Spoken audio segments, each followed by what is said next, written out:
राधे कृष्ण सीताराम, राधे कृष्ण सीताराम, राधे कृष्ण सीताराम, राधे कृष्ण सीताराम, राधे कृष्ण सीताराम, राधे कृष्ण सीताराम, राधे कृष्ण सीताराम, राधे कृष्ण सीताराम।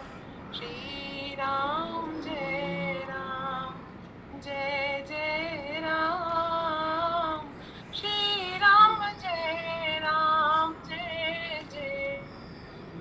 हरे कृष्णा हरे राम, हरे कृष्णा हरे राम, हरे कृष्णा हरे कृष्णा हरे राम, हरे कृष्णा हरे राम, हरे कृष्णा हरे राम, हरे कृष्णा हरे राम, हरे कृष्णा हरे राम, हरे कृष्णा हरे राम, हरे कृष्णा हरे राम, हरे कृष्णा हरे राम, हरे कृष्णा हरे राम।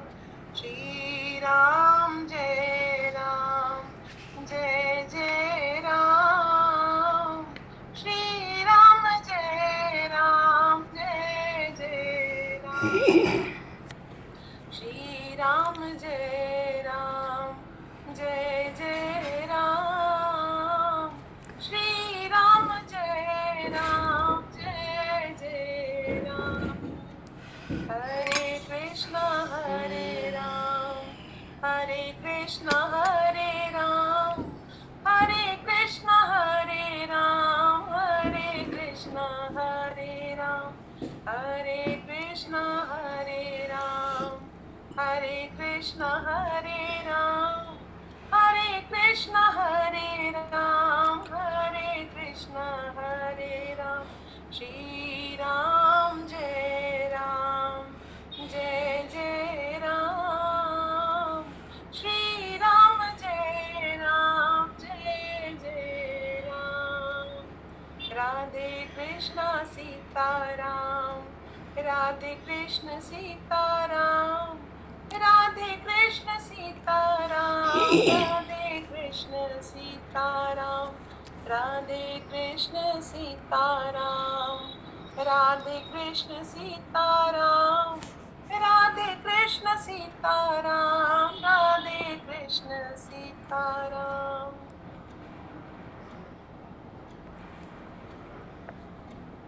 बोलिए श्यावर रामचंद्र भगवान की, श्राद्धेवर कृष्णचंद्र भगवान की जय। जय जय श्राद्धे। हरिशरण।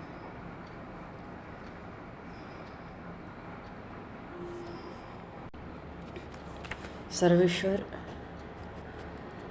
पूर्ण परात्पर ब्रह्म, असंख्य कल्याण गुण मंडले, भक्तवांश कलत्तर, शरणागत वत्सल भक्तवत्सल दीनबंधु दयासल भगवान श्री सीताराम जी महाराज की असीम कृपा करने से शरण जी महाराज की परम पावन भावमयी सन्निधि में महापुरुषों की भावमयी उपस्थिति में एवं आप सभी श्रद्धालु भक्त वैष्णवों की मंगल सन्निधि में मानव जीवन का सर्वोत्कृष्ट फल भगवत गुणगान भगवत स्मरण का आनंद हम सभी भगवान श्री कृष्ण चैतन्य देव के लीला चरित्रों के माध्यम से प्राप्त करने जा रहे हैं। सर्वप्रथम आप सभी भक्तजनों के श्री चरणों में भगवत भाव से सादर वंदन, सादर नमन। आप सभी को यथा योग्य जय श्री राम, जय जय श्री राधे, हरि शरण, जय सीताराम, जय श्री राम, जय जय।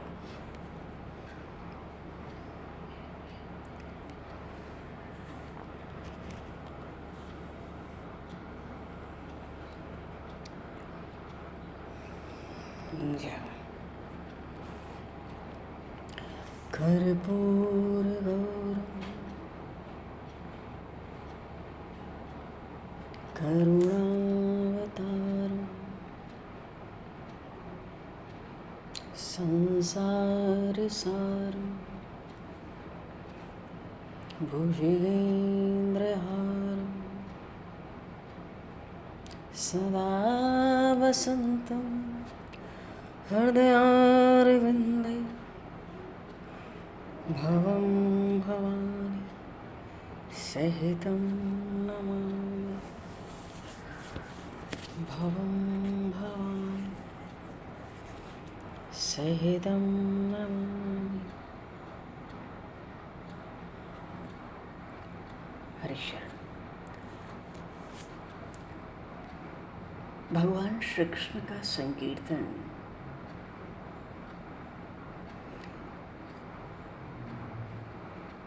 निरसन विषय या कृष्ण कृष्ण वाणी यदि भवति मुकुंदे भक्तिरानंद सांद्रा।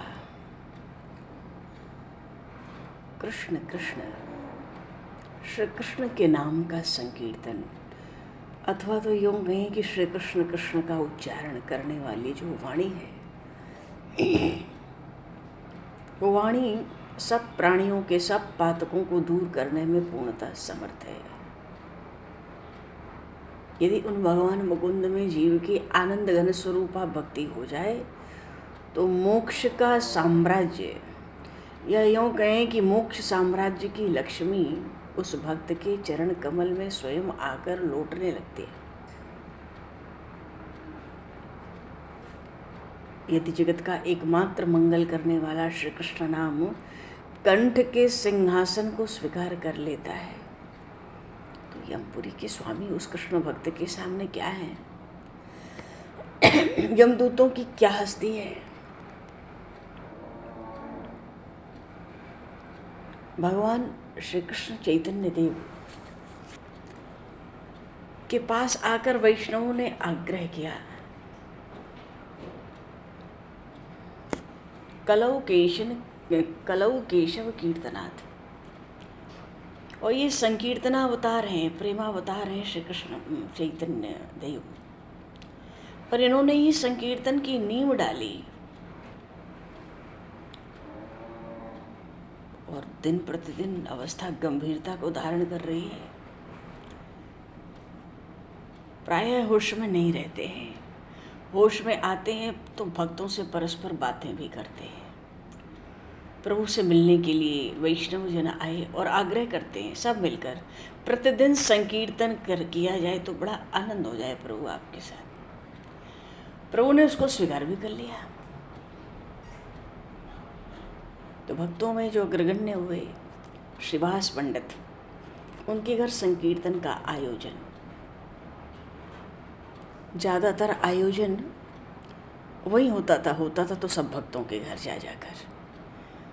पर प्रायः वहाँ चले, आज नहीं समझ में आया कहाँ जाना है तो श्रीवास पंडित के यहाँ जाएंगे। श्रीवास पंडित निमाई पंडित के पिता पंडित जगन्नाथ मिश्र के परम सखा रहे हैं, परम मित्र रहे हैं।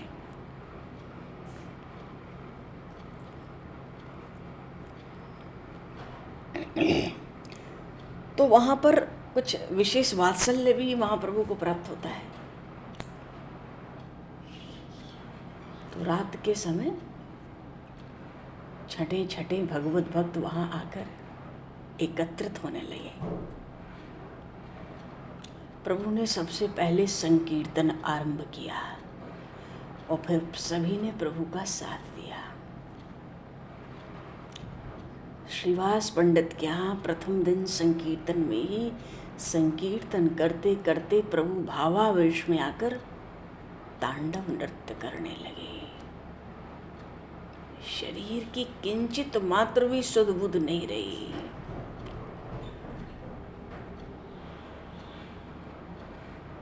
उनका शरीर तो मानो अलात चक्र की भांति निरंतर घूम रहा था। इतनी तेजी से घूम रहा था कि न तो किसी वैष्णव को प्रभु के चरण दिखाई देते थे, न उनका घूमना ही मालूम पड़ता था। और तांडव नृत्य करते करते करते करते एक प्रकार के उन्माद की ऐसी बेहोशी अवस्था आ गई कि बेहोश होके मूर्छित होके पृथ्वी पे गिर पड़े। भक्त वैष्णव ने बड़े यत्न से उठाया।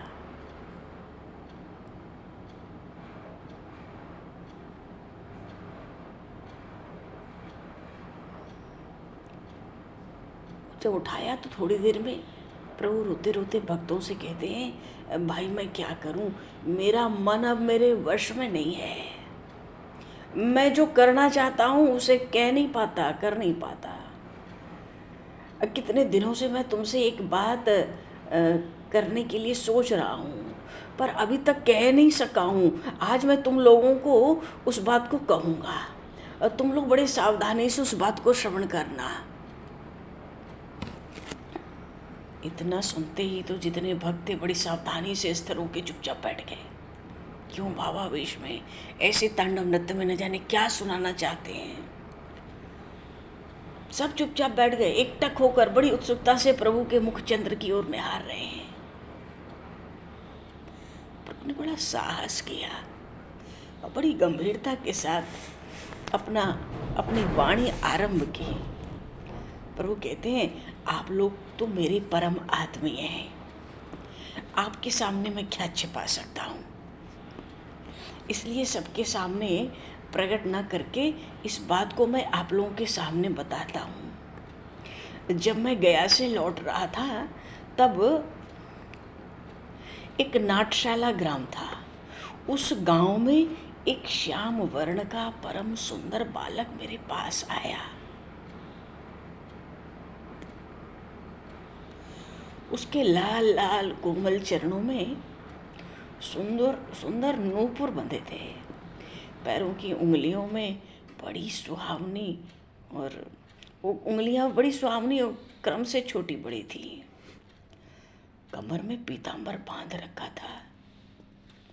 उसके पेट पे 3 रेखाएं थी। नाभि बिल्कुल गोल और बड़ी गहरी।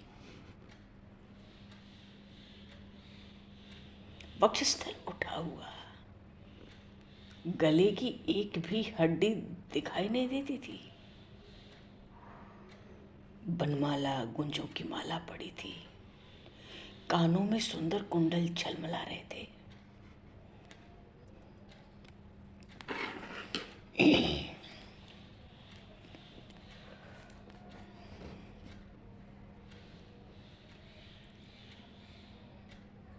कमल के समान दोनों मनोहर नेत्र। उन दोनों नेत्रों से तिरछी निगाह से वो मेरी ओर देख रहा था। उसकी सुंदर गोल गोल कपोलों पे काली काली लटें लहरा रही थी। मंद मंद मुस्कान से मुरली बजा रहा था। उसी मुरली की मनोहर तान को सुनकर मेरा मन मेरे वश में नहीं रहा। मैं उस समय बेहोश हो गया। फिर वो बालक न जाने कहाँ चला गया। और इतना कहते कहते प्रभु फिर से बेहोश हो गए। उनकी आंखों से अश्रुधारा बहने लगी। शरीर में जितने रोम थे सब खड़े हैं। मूर्छित दशा में हैं। श्लोक पढ़ रहे हैं मूर्छित दशा में। अनाथ बंधो करुणैक सिंधो हा हंत कथम नयामि। अनाथ बंधो करुणैक सिंधो हा हंत कथम नयामि। कृष्ण कर्णामृत में श्लोक आया पूरा। मानो गदगद कंठ से बार बार पढ़ते ही जा रहे हैं, बोलते ही जा रहे हैं और बेहोश होते जा रहे हैं। अनाथ बंधो करुणैक सिंधो हा हंत कथम नयामि। जैसे तैसे भक्त वैष्णवों ने प्रभु को श्लोक पढ़ने से रोका। थोड़ी देर बाद कुछ ठीक हुए। उनकी ऐसी दशा देखकर जितने भक्त वैष्णव थे सबके अश्रु झर रहे थे। पूरी रात ऐसे ही संकीर्तन और सत्संग में बीत गई। मनो इस प्रकार तो श्रीवास पंडित के घर नित्य ही कीर्तन का आनंद होने लगा। रात में जब मुख्य मुख्य भक्त एकत्रित हो जाते तो घर के किवाड़ भीतर से बंद कर दिए जाते और फिर कीर्तन आरंभ होता। कीर्तन में ढोल, करताल, मृदंग, मजीरा सब बाजे बजते बड़े स्वर के साथ, और प्रभु सभी भक्तों के बीच में खड़े होकर नृत्य करते थे। उनका नृत्य तो धीरे धीरे इतना मधुर होने लगा, सब भक्त आनंद के आवेश में आके अपने आप को भूल जाते, प्रभु के साथ नृत्य करने लगते। पर तो प्रभु के शरीर में स्तंभ, स्वेद, रोमांच, कंप, स्वरभंग सब मानो सब सात्विक भावोदय होते क्रम से। ऐसे अद्भुत भावों को देखकर सब मुक्त हो जाते। भावावेश आता, सब भक्तों को, वैष्णवों को खूब जोर जोर से संकीर्तन करने लगते। सबका हृदय बहुत सुंदर था, प्रभु से मिलने के लिए सब छटपटाते रहते। किसी के मन में मान सम्मान या दिखावेपन का भाव नहीं था। बड़े छांट छांट के भक्त आते थे रात को, फिर किवाड़ लगाओ, कीर्तन शुरू करो। भक्त भी एक दूसरे की वंदना करते। कोई कोई प्रेम से विवल हो जाते, प्रभु के पैरों को ही पकड़ लेते। कितने तो पैर पकड़ पकड़ के रोते ही रहते। श्रीवास पंडित का घर मानो उन दिनों प्रेम का सिंधु बन गया। उस प्रेम सिंधु में कोई पहुंच जाता अगर कीर्तन में, पागल ही हो जाता। पागल होके वो भी नृत्य करता। अरे प्रभु के संसर्ग में कोई पहुंचे और वहां संसारी विषय कुछ स्मरण रहे, संभव ही नहीं है। भक्तों का हृदय तो खुद धड़फड़ाने लगा। अच्छा, गदाधर बड़े अंतरंग हैं प्रभु के, सदा प्रभु की सेवा में बने रहते हैं। एक दिन गदाधर पंडित भोजन करा के मुख शुद्धि के लिए प्रभु को पान दे रहे थे। पान लेते लेते महाप्रभु प्रेमावेश में आ गए और बालक की तरह पूछे, गदाधर, ओ भैया तुम ही बताओ,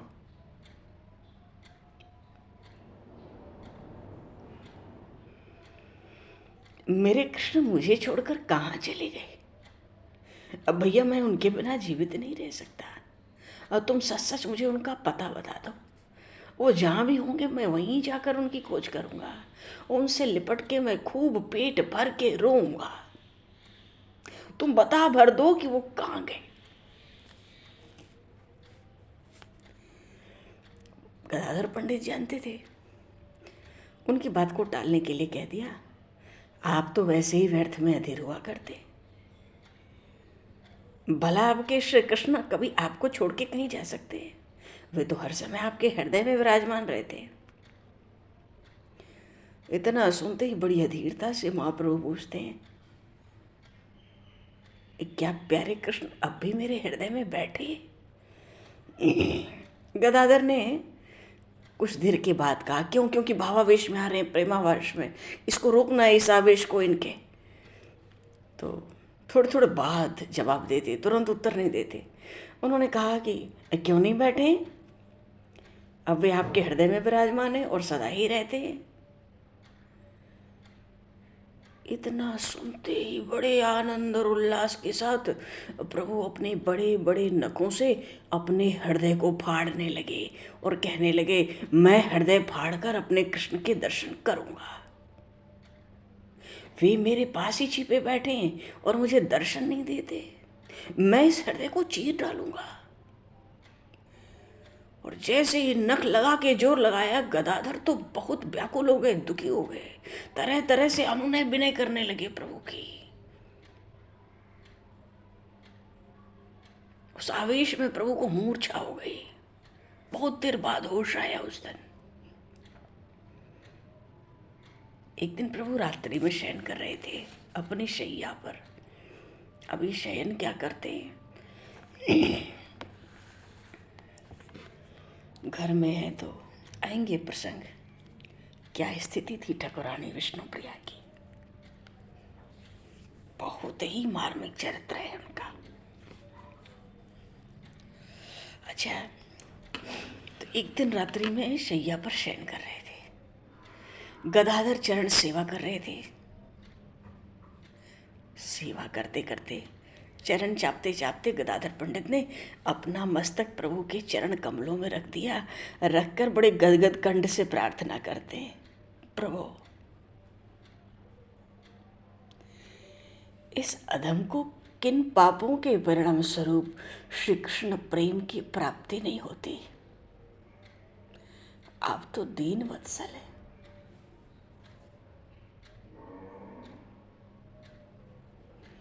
मुझे साधन का बल नहीं है, मैं कभी कोई शुभ कर्म भी नहीं कर सका। तीर्थ यात्रा जैसे जो पुण्य कर्म है, मैं वंचित ही हूँ।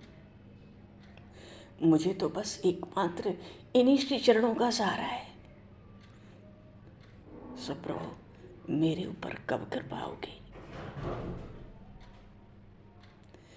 प्रभु कब तक मैं इस प्रकार प्रेम से विहीन बड़ा शुष्क निगीरस जीवन बिताता रहूंगा।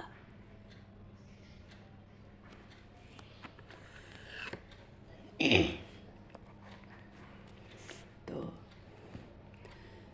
मनो बड़ी कातर वाणी थी गदाधर पंडित की।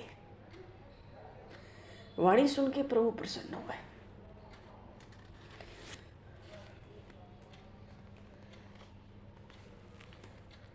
और आश्वासन देते हुए गदाधर से कहने लगे, गदाधर तुम अधीर मत हो, तुम तो श्री कृष्ण के अत्यंत ही प्यारे हो। दीन ही तो भगवान को सबसे अधिक प्रिय है। बिना दीनहीन बने कोई प्रभु को प्राप्त नहीं कर सकता। अरे जिसे अपने शुभ कर्मों का अभिमान है, जिनको अपने साधनों का भरोसा है, वो प्रभु की महती कृपा के अधिकारी कभी नहीं हो सकते। प्रभु को तो अकिंचन प्रिय है। निष्किंचन बनने पर ही उनकी कृपा की उपलब्धि हो सकती है। और तुम्हारा भाव तो निष्किंचन भक्त जैसा है। और जब तुम सच्चे हृदय से निष्किंचन बन गए, तब फिर तुम्हें श्री कृष्ण प्रेम की प्राप्ति में देर नहीं होगी।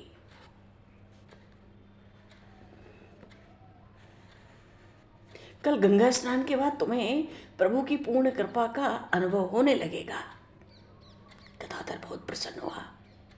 प्रभु की ऐसी बात सुन के उनकी प्रसन्नता का कोई पारावार ही नहीं रहा। रात भर प्रेम में मगन होके आनंद के अश्रु बहाते रहे। एक एक घड़ी को गिनते रहे, कब सुबह होगी, कब सुबह होगी, कब सुबह होगी, कब मुझे वो प्रेम प्राप्त होगा, कब वो प्रेम मुझे प्राप्त होगा, कब गंगा स्नान को जाऊंगा प्रभु के साथ, कब कृपा होगी। प्रभु ने कह दिया, न नींद है, न चैन है, आनंद में है। प्रतीक्षा में तो दशा पागलों सी हो गई। कभी उठकर बैठ जाते, कभी खड़े होकर नृत्य करने लगते, कभी लेट जाते, कभी आप ही आप कुछ सोचकर जोरों से हंसने लगे। प्रभु गदाधर की स्थिति देख के बड़े प्रसन्न हुए। रात में प्रातःकाल गंगा स्नान करते ही आनंद में विभोर होकर नृत्य करने लगे गदाधर। मानो किसी प्रेम का आस्वादन करके उन्मत्त हो गए। कौन सा नशा चढ़ गया। उनके नेत्र तो प्रेम के रस में डूबे थे और प्रभु की ओर निहार कर देखते हैं, उनके चरण कमलों में प्रणाम करते हैं, उनके प्रति अपनी कृतज्ञता को प्रकट करते हैं और कहते हैं, गदाधर प्रभु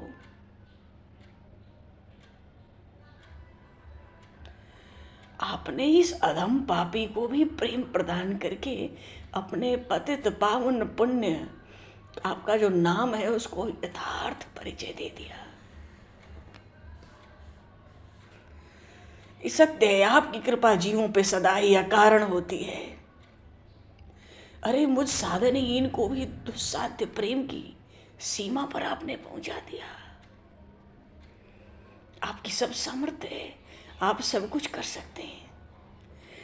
प्रभु ने उनकी दशा देखी, अधीरता से कहते, गदाधर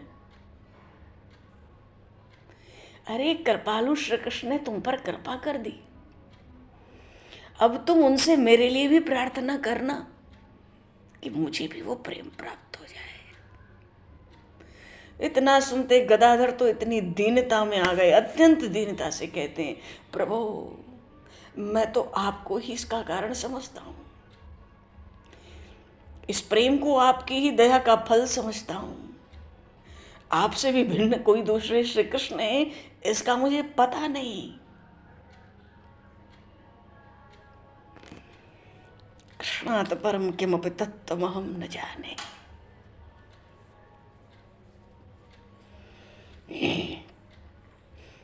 कृष्ण आपसे भिन्न ये मैं नहीं जानता। कहते कहते गदाधर प्रेम में विह्वल होकर रोदन करने लगे।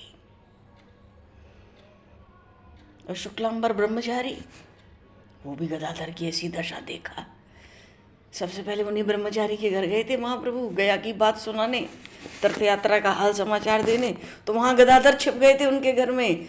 अरे आज तक तो वैष्णवों की खिल्ली उड़ाते हैं, चढ़ाते हैं, किसी को छोड़ते नहीं, सबका मजाक उड़ाते हैं। कौन सा प्रेम इनको मिल गया, कौन सी भक्ति आ गई, पहले हम छिप के देखेंगे, परीक्षा करेंगे, तब मिलेंगे इनसे। उन शुक्लांबर ब्रह्मचारी के घर गदाधर छिपे थे। प्रभु ने पूछा था ब्रह्मचारी जी से, गदाधर आपके घर में कौन छिपा है? बोले गदाधर। ब्रह्मचारी तुम्हारे घर में कौन छिपा है? वो बोले गदाधर। बोले बुला लाओ। आज गदाधर पे भी प्रभु ने कृपा की।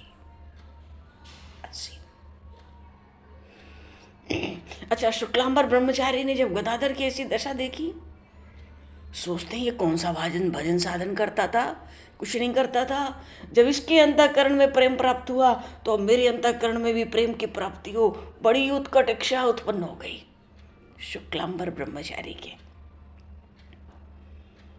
वो भी गदाधर की भांति अपने आप को भूलकर प्रेम में उन्मत्त होना चाहते थे।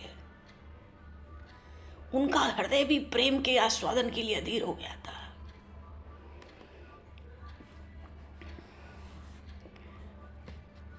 दूसरे दिन वे भिक्षा करके आ रहे थे। रास्ते में गंगा जाते हुए प्रभु उनको मिल गए। प्रभु को देखा, वयोवृद्ध हैं शुक्लांबर ब्रह्मचारी, बहुत वृद्ध हैं। प्रभु को देखते ही दौड़ के उनके पैरों से लिपट गए। प्रभु ने बड़ा संकोच प्रकट किया, कहने लगे, अरे मैं आपके पुत्र के समान हूँ, आपने तो बाल्यकाल से ही मुझे पिता की भांति मेरा लालन पालन किया है, गोद में लेके मुझे प्रेम पूर्वक खिलाया है, आप ये क्या अनर्थ कर रहे हैं? क्यों मेरे ऊपर पाप चढ़ा रहे हैं? ये नहीं होगा। प्रभु की इन बातों को सुन के ब्रह्मचारी जी बड़े वृद्ध हैं, बड़ी कातर वाणी से कहते हैं, प्रभु अब हमारी मानो, प्रभु अब मुझे और मत चलिए, मानो मैं आपके स्वरूप को समझ गया हूं, पर कहते हैं मुझे अब और मत चलिए। इस व्यर्थ के जीवन को बिताते बिताते बुढ़ापा आ गया।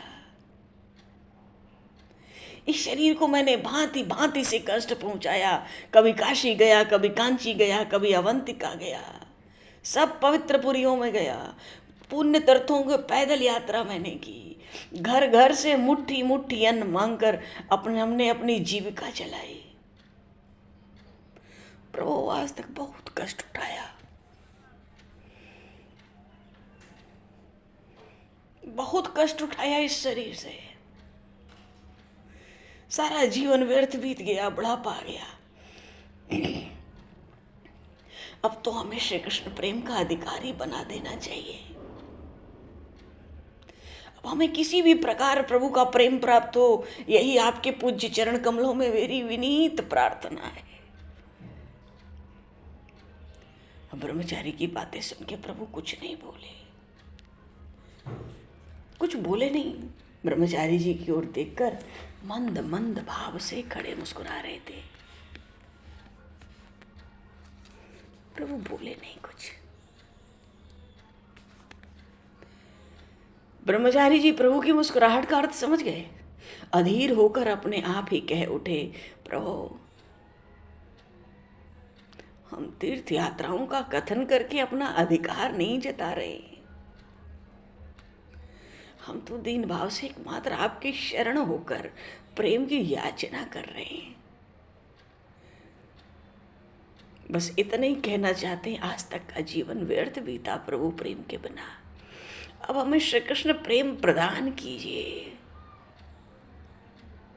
भावावेश में थे प्रभु, स्वतः ही उनके मुख से निकल पड़ा, महाप्रभु के मुख से, जाओ दिया दिया।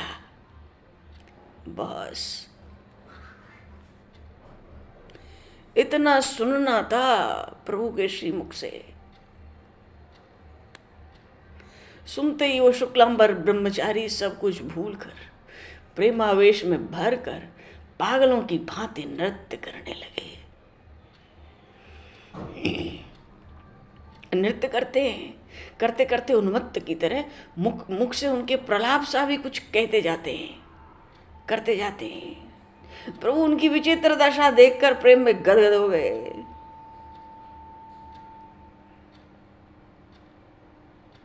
इतने गदगद हो गए प्रभु ब्रह्मचारी की स्थिति देखकर उन्हें, क्योंकि वो भिक्षा करते थे ना, ब्रह्मचारी थे, वो भिक्षा करते थे, व्यवस्था तो उन पे थी नहीं।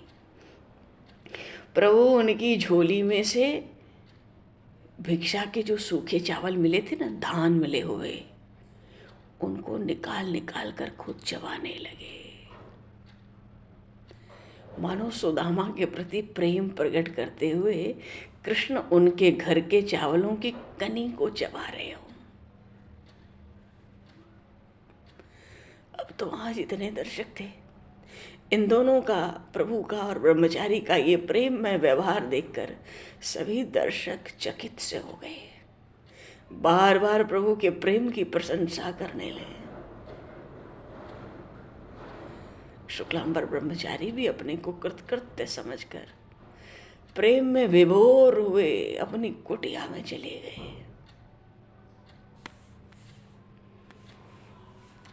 कहने का भाव है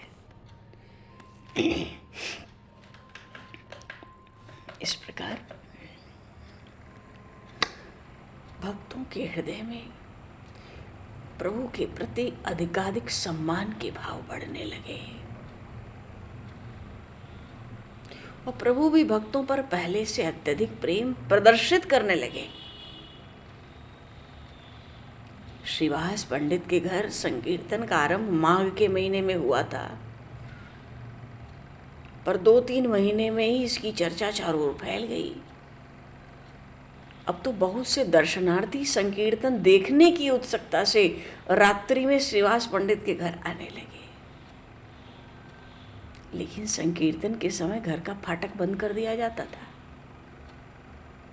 इसलिए सब प्रकार के लोग भीतर नहीं जा सकते थे। बहुत से लोगों को तो निराश होकर ही द्वार से लौटना पड़ता था। संकीर्तन में भीतर खास खास भक्त ही जा सकते थे। उस समय संकीर्तन का यही नियम निर्धारित किया गया था। उसका प्रधान कारण एक ये हो सकता है कि प्रभु स्वयं सबसे पहले कीर्तन आरंभ करते और उस संकीर्तन में प्रभु को भावावेश अवश्य अवश्य होता था। और उस भावावेश की कैसी कैसी स्थिति होती थी, कल्पनातीत, वर्णनातीत, अनिर्वचनीय, कथनीय, आगे के चरित्रों में आएगी। तो ये भावावेश, जैसे अद्वैत आचार्य के यहाँ गए तो वहाँ तांडव नृत्य करने लगे आवेश में, श्रीवास पंडित क्या, तो जो विशेष प्रभु प्रेमी थे उन्हीं को लेके प्रभु संकीर्तन करते थे, मानो संकीर्तन के बीच में किसी का भाव न बदले, देह दृष्टि भाव दृष्टि ये सब ना जाए, बस उन्माद होता जाए और सब कीर्तन करते चले जाएं। किसी को किसी की सुध ना रहे, अपने शरीर की भी सुध ना रहे। तो एक एक करके भक्तों पे प्रभु कृपा करते गए, कृष्ण प्रेम का दान, और एक एक करके मानो संकीर्तन की मंडली में उनको शामिल करते गए। पर नियम कुछ भी हो, भले ही कुछ खास लोगों को लेके संकीर्तन किया जाता हो और कुछ लौट जाते हों, कुछ बाहर ही खड़े रहते हों, पर नियमों का बंधन तो सबको वखरता ही है। सब प्राणी चाहते हैं कि नियमों का बंधन छोड़ो, स्वाधीन होकर जियो। वैसे भी प्राणी मात्र की उत्पत्ति आनंद और प्रेम से हुई है। प्रेम में किसी प्रकार का नियम नहीं होता, आनंद में किसी प्रकार का नियम नहीं होता। तो सब वो परमामृत प्रेमामृत नहीं मिलने से तो सब छटपटाते ही थे, बाहर भी।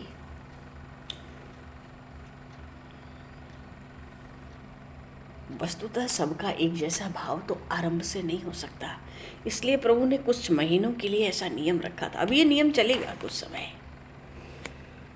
इसलिए कि जो हैं कृपा पात्र वो तो आनंद ले रहे हैं, जो नहीं है वो अधीर हो के उस स्थिति को प्राप्त करें, उस कृपा को। क्योंकि दर्शन के नाम पे तो हर तरह के आ जाते थे, सबकी दृष्टि दोष विचार भाव अलग अलग होते हैं। कीर्तन का आनंद ये फीका कर देंगे अगर इनको कीर्तन में रुचि नहीं होगी तो। इसलिए प्रभु ने नियम बना रखे थे।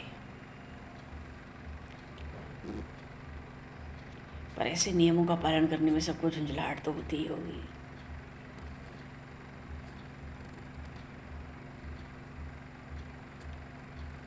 आलोचना करने वाले हर जगह होते हैं। अब जब ये रुकेंगे तो आलोचना ही तो करेंगे प्रभु की, क्या करेंगे। चलो बोलिए श्री चैतन्य महाप्रभु की जय, श्यावर रामचंद्र भगवान की जय, श्री राधे वृक्षचंद्र भगवान की जय, श्री गौरी शंकर भगवान की जय, श्री हनुमान जी महाराज की, सब संतन की जय, सब भक्तन की जय, सतगुरुदेव भगवान की जय। भगवान समय को प्रस्तुत करते हुए आवाज यहीं पर वाणी को विराम और वाक्य पुष्पांजलि प्रभु के श्री चरणों में सादर समर्पित। आप सभी को भी यथा योग्य जय श्री राम, जय जय श्री राधे, हरि शरण, जय सिया राम, जय जय श्री राधे, जय हरि शरण। जय जय सिया राम, हरि शरण। जय।